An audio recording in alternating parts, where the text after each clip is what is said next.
क्या आपको पता है कि एक राजधानी ऐसी भी है जिसे लाखों लोगों के लिए तो बनाया गया था, लेकिन आज वो पूरी तरह से खाली पड़ी है। वहीं एक ऐसा प्रोजेक्ट जिसे अमेरिका द्वारा कई बिलियन डॉलर्स लगाकर बनाया गया, लेकिन कभी वो इस्तेमाल नहीं किया गया। और आज मैं आपको कुछ ऐसे ही कमाल के लेकिन सबसे फालतू मेगा प्रोजेक्ट्स के बारे में बताने वाला हूँ।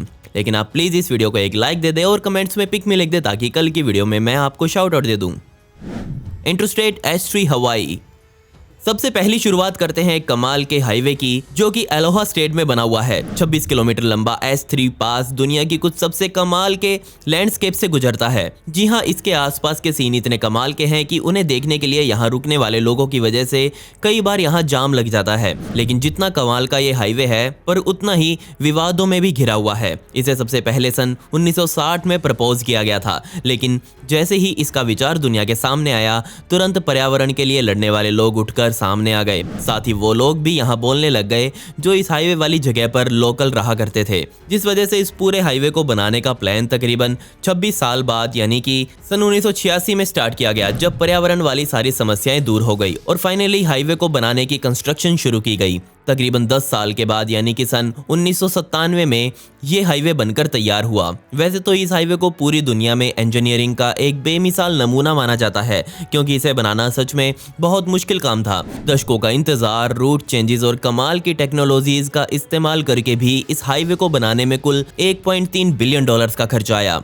यानी कि 1 किलोमीटर का हाईवे बनाने में पूरे 50 मिलियन डॉलर्स का खर्च आया, जो कि पूरी दुनिया में सबसे महंगा रोड है। अब आपको लग रहा होगा कि इतने कमाल का हाईवे है तो बहुत बिजी रहता होगा, लेकिन यकीन मानिए ये हाईवे ज़्यादातर समय खाली पड़ा रहता है, क्योंकि ये हाईवे कभी वो अपनी पॉपुलैरिटी पकड़ ही नहीं पाया जिसे सोचकर इसे बनाया गया था। वहीं इस हाईवे के आसपास जो लोकल हवाई लोग रहते हैं, वो यहाँ आने जाने वाले लोगों को बीच में ही रोक देते हैं, क्योंकि उन्हें बिल्कुल पसंद नहीं कि कोई उनकी वैलीज में दखलंदाजी करे। लोकल लोग इसे एक श्रापित हाईवे मानते हैं, क्योंकि इसे बनाते वक्त उनके बहुत सारे धार्मिक मंदिरों को तोड़ा गया था। लेकिन फिर भी ये पूरा प्रोजेक्ट बिल्कुल यूजलेस है।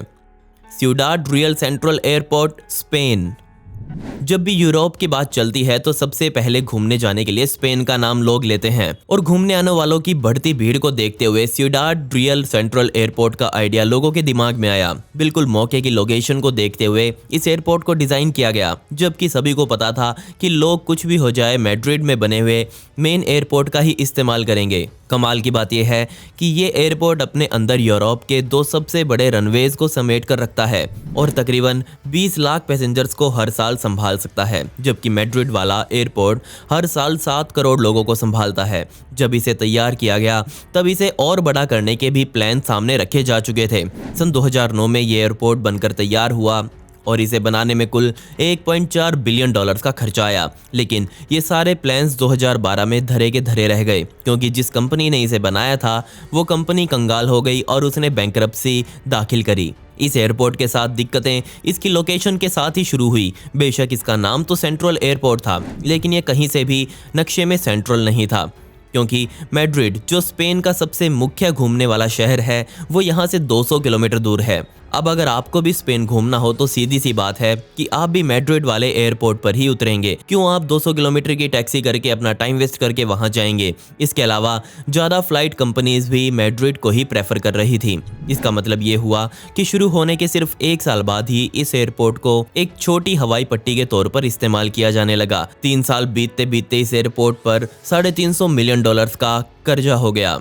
सन 2013 में इस एयरपोर्ट की नीलामी की गई, लेकिन इसे किसी ने भी नहीं खरीदा और फाइनली ये तब से ही लावारिस छूट गया। क्या आप इस बात पर विश्वास करेंगे कि ये एयरपोर्ट बनाया तो 1.4 बिलियन डॉलर्स लगाकर था, लेकिन इसकी नीलामी में सबसे ऊंची बोली सिर्फ 12,000 डॉलर्स पर ही पहुंच पाई। फाइनली 2019 में इस एयरपोर्ट को नए मालिकों को बेच दिया गया। जहां कोरोना की वजह से दुनिया के सारे कामकाज ठप हो गए थे, वहीं इसी कोरोना में ये एयरपोर्ट जाग गया। इस एयरपोर्ट को कोरोना काल में प्लेन्स की पार्किंग के लिए इस्तेमाल किया गया, क्योंकि मैड्रिड वाले एयरपोर्ट में पार्किंग चार्जेस बहुत ज़्यादा थे, इसलिए कंपनीज ने अपने जहाज यहाँ खड़े किए। अगस्त 2029 तक इस एयरपोर्ट पर लगभग 65 प्लेन्स पार्क किए जा चुके थे, जबकि ये एयरपोर्ट 300 जहाज़ों को संभाल सकता था। लेकिन तब दुनिया पटरी पर आई और एक एक कर सारे जहाज यहाँ से उड़ गए, जिसके बाद ये एयरपोर्ट फिर से पूरी तरह लावारिस छूट गया। इसी वजह से ये मेगा प्रोजेक्ट आज भी पूरी दुनिया के लिए पूरी तरह यूजलेस है। नेपिडा म्यांमार, एक और प्रोजेक्ट जो आपके दिमाग को हिला कर रख देगा। ये कोई एयरपोर्ट नहीं है, बल्कि ये है म्यांमार की राजधानी। जी हाँ, एक ऐसी राजधानी जिसे बिल्कुल शुरू से पूरा प्लान करके बनाया गया था और इसकी शुरुआत हुई सन 2002 से, जब वहां की मिलिट्री लीडर्स ने बिल्कुल खुफिया रूप से एक शहर बनाने का सोचा। एक देश की राजधानी को बदलना कोई नई बात नहीं है, क्योंकि ब्राजील, इजिप्ट और हमारा प्यारा पाकिस्तान पहले भी ये काम कर चुके हैं। सन 2005 में म्यांमार के नेताओं ने अपने इस प्लान के बारे में पब्लिक को बताया, लेकिन इस नई राजधानी का नाम सीक्रेट रखा गया। तकरीबन 4 महीने तड़पाकर लोगों को इसका नाम नेपिडा बताया गया, जिसका इंग्लिश में मतलब है द किंग्स रेजिडेंस। इस तरह से देश की राजधानी को बदलने का कारण आज तक सामने नहीं आया। कुछ लोग मानते हैं कि तब नेताओं को डर था कि कोई उन पर समुद्र से आकर हमला ना कर दे। वहीं कुछ और बोलते हैं कि एक नई राजधानी का आइडिया एक ज्योतिषी द्वारा दिया गया था, लेकिन ये कोई आसान काम तो होने नहीं वाला था। अगर यहाँ नई राजधानी बन जाती तो पुराने वाली का क्या होता? जी हाँ, यांगन, जिसमें तकरीबन 70 लाख लोग आज भी रहते हैं, और ये शहर आज पूरी तरह से डेवलप हो चुका है और माना जा रहा है कि सन 2050 तक इस शहर में आबादी डबल हो जाएगी। मैं आपको बता दूं कि यांगन को ब्रिटिश शासन द्वारा अपना फायदा देखते हुए राजधानी बनाया गया था, इसलिए वैसे तो एक नई जगह पर राजधानी को शिफ्ट करना जरूरी था, लेकिन पता नहीं लोगों को जरूरत महसूस क्यों नहीं हुई। आज तक वहां की सरकार ने एक नई राजधानी बनाने के लिए तकरीबन $4 बिलियन का खर्चा कर दिया है।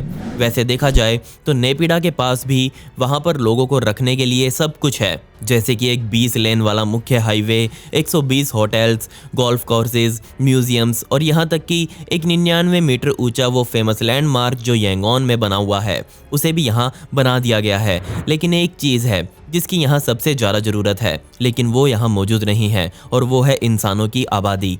इस शहर में आज सिर्फ 2 से 2.5 लाख लोग रहते हैं, और वो लोग भी यहाँ तब से रह रहे हैं जब से इसको राजधानी बनाया भी नहीं गया था। और अब सवाल है कि आखिर यहाँ कोई रहना क्यों नहीं चाहता?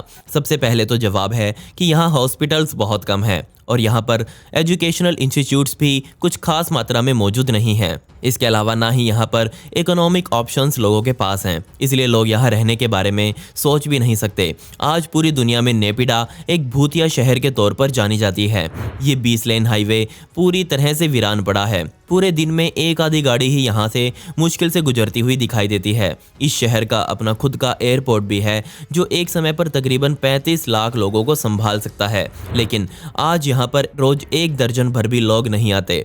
यहाँ बने बड़े बड़े शॉपिंग मॉल्स में तो सिर्फ काम करने वाले लोग ही घूमते हुए दिखाई देंगे, जबकि एयरपोर्ट के सभी होटल्स तो लावारिस पड़े हुए हैं। नेपिडा को सिटी ऑफ फ्यूचर जैसी लाइन ध्यान में रखते हुए बनाया गया है। आज के लिए नेपिडा पूरी दुनिया की सबसे अजीब राजधानी है, और यही एक ऐसी राजधानी है जो अपने देश के लिए पूरी तरह से यूजलेस है। Forest city Malaysia. मैंने आपको अभी अभी एक घोस्ट टाउन के बारे में बताया, लेकिन लिस्ट में अब नंबर आता है एक ग्रीन फ्यूचरिस्टिक सिटी का। ये पूरा शहर आर्टिफिशियल है। सबसे पहले तो 4 आर्टिफिशियल आइलैंड पर ये शहर बना हुआ है। इस शहर की लोकेशन ने पूरी दुनिया से लोगों का ध्यान अपनी तरफ खींचा, क्योंकि ये इतनी बढ़िया थी कि पूरी दुनिया के इन्वेस्टर्स ने इसमें पैसा लगाकर लाभ कमाने का सोचा। हम सबको पता है कि सिंगापुर के पास दुनिया का दूसरा सबसे बिजी पोर्ट है, साथ ही इसकी इकोनॉमी भी बहुत स्ट्रॉन्ग है। इस शहर को बनाने वाले डेवलपर्स ने इस फॉरेस्ट सिटी को पहले ही एक लिंकिंग ब्रिज से सिंगापुर से जोड़ दिया था, जिससे ये दोनों शहर सिर्फ 20 मिनट की ड्राइव पर जुड़ जाते हैं। फॉरेस्ट सिटी के पास खुद की कस्टम फैसिलिटीज भी मौजूद हैं, जिससे यहाँ घूमने आने वाले लोग बड़े आराम से सिंगापुर भी जा सकते हैं। इस शहर का नाम फॉरेस्ट सिटी इसलिए पड़ा क्योंकि यहाँ पर हर काम प्रकृति को देखकर किया गया है। जैसे कि यहाँ हर बिल्डिंग की छत पर एक गहरा जंगल उगा हुआ है, जिससे ऊपर से देखने पर यह पूरा शहर एक जंगल दिखाई देता है। ये शहर कई लेयर्स में बना हुआ है, जैसे नीचे वाली लेयर ट्रैफिक की और ऊपर वाली पूरा जंगल। इस पूरे प्रोजेक्ट को चाइना द्वारा फंडिंग दी जा रही थी, जिससे चाइना के लोगों के पास इस शहर में घूमने के फ्री पास होने वाले थे। ये सब देखते हुए चाइनीज लोगों ने यहाँ पर अपना घर खरीदना शुरू कर दिया, और 2019 तक आते आते शहर के 80% घर चाइनीज लोगों के नाम कर दिए। यहाँ तक कि यहाँ स्कूल भी चाइना के हिसाब से शुरू किए गए। लोकल मलेशियन लोगों का तो इस शहर में कुछ बचा ही नहीं था, लेकिन फिर मलेशिया की सरकार बदली और नई सरकार ने इस फॉरेस्ट सिटी में बाहर के लोगों को प्रॉपर्टी खरीदने पर बैन लगा दिया। जो लोग इस शहर में रह रहे थे वो इसे छोड़कर भाग गए और जब कोरोना आया तो ये शहर पूरा खाली हो गया। 2020 के खत्म होते होते इस पूरे शहर में 500 से भी कम लोग रह रहे थे, जबकि इस पूरे शहर को 7 लाख लोगों के लिए बनाया गया था। आज तक इस शहर में सिर्फ 10 घर ही बिके हुए हैं। इस शहर को बनाने में दिक्कतें नहीं आई, लेकिन राजनीतिक गलियारों में फंसा ये शहर कभी उभर ही नहीं पाया। बिलियंस लगाकर इस शहर को बनाया गया, लेकिन ये पूरी तरह से यूजलेस है। खैर, पिछली वीडियो का शाउट आउट हरदीप जाट को and comment pick me to get a shout out in next video. आपको ये वीडियो कैसी लगी कमेंट्स में वो भी बता दें। मिलते हैं अगली वीडियो में। ये वीडियो देखने के लिए धन्यवाद।